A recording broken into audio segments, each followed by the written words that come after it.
शासन प्रणाली जो थी वो ब्रिटिश सरकार में रॉबर्ट क्लाइव के द्वारा रॉबर्ट क्लाइव के द्वारा लागू की गई। कब लागू की गई? 1765 में लागू की गई। ठीक है।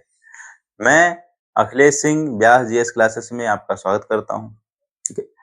अब मैं बात कर लेता हूँ किसकी? रॉबर्ट क्लाइव की। यहाँ पर देखेंगे द्वैध शासन प्रणाली की प्रमुख शुरुआत किसने की थी? तो रॉबर्ट क्लाइव ने की थी। आपको बहुत अच्छे से याद रखना है। बंगाल का गवर्नर था। क्या था? बंगाल का गवर्नर था। ठीक है। अब यहाँ देखेंगे 1757 से 1760 तक वो रहा गवर्नर, और 1765 से 1767 तक वो क्या रहा? बंगाल का गवर्नर रहा। आपको याद रखना है, 2 बार वो गवर्नर रहा था। मैं बात कर लेता हूं कि द्वैध शासन प्रणाली कब लागू की गई थी? तो 1765 में लागू की गई थी। अब बात कर लेता हूं बक्सर के युद्ध की। बक्सर का युद्ध जो हुआ था वो 1764 में हुआ था। ये आपको सबको पता होगा, 1764 में हुआ था। ठीक है। ब्रिटिश सरकार, शाह आलम द्वितीय और सिराजुद्दौला इनके बीच ये लड़ा गया। ठीक है। अब इलाहाबाद की जो संधि है इसके द्वारा बक्सर के युद्ध का अंत हुआ। ठीक है। जो इलाहाबाद की संधि है, आपसे पूछा जाए तो ये किस युद्ध पर हुई थी? इलाहाबाद की संधि बक्सर युद्ध पर हुई थी। 1764 में जो युद्ध हुआ था, तो उसका जो बक्सर का युद्ध था उसका अंत हुआ था इलाहाबाद की संधि के द्वारा। 1765 में हुई।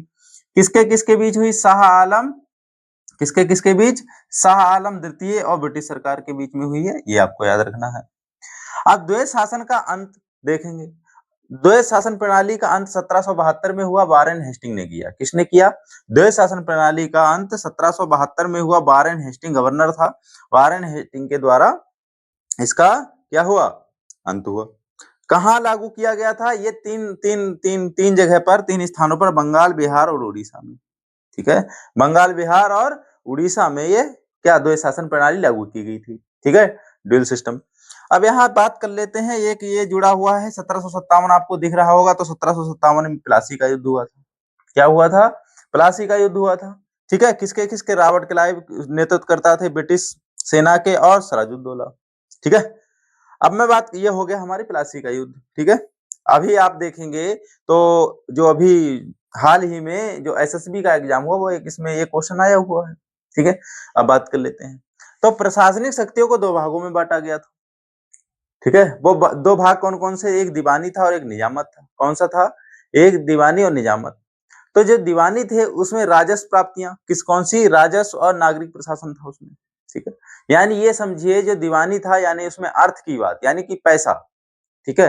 अर्थ का कर वसूलना, ये सारा किसके पास था? दीवानी के पास अधिकार था। तो यहाँ वित्त और भूमि कर वसूली ये किसके पास थी? ये दीवानी के अधिकार में आती थी। अब मैं बात कर लेता हूँ किसकी? निजामत की। निजामत नवाब के पास था। किसके पास था? नवाब के पास था। ठीक है। ये कंपनी के पास, ये नवाब के पास। कानून व्यवस्था थी और आपराधिक प्रशासन था इसके पास। निजामत में क्या क्या थी? पुलिस था और सेना था। ठीक है। पुलिस और सेना किस में आती थी? निजामत में आती थी। ठीक है। ये महत्वपूर्ण कुछ था द्वैध शासन प्रणाली के बारे में। यहीं से क्वेश्चन बनता है, ज्यादा परेशान होने की जरूरत नहीं है। ये इसी को अच्छे से पढ़िए और याद करके जाइए, यहीं से क्वेश्चन गलत नहीं होंगे। अब मैं बात कर लेता हूं जाते जाते कि ये क्वेश्चन का आंसर आप कमेंट करके देंगे, कमेंट में बताएंगे कि भारत सरकार अधिनियम 1919 के द्वारा द्वैध शासन प्रणाली को कितने भागों में बांटा गया? ठीक है। आपको पता है 2 भागों में बांटा गया है। इन्हें क्या क्या कहते थे? ठीक है। ओके। और इसे भारत सरकार अधिनियम 1919 को और किस नाम से जाना जाता है, ये आप हमें कमेंट बॉक्स में बताएंगे। ठीक है। ऐसी ही क्लासें आपके लिए मैं लाता रहूंगा। धन्यवाद। जय हिंद, जय भारत।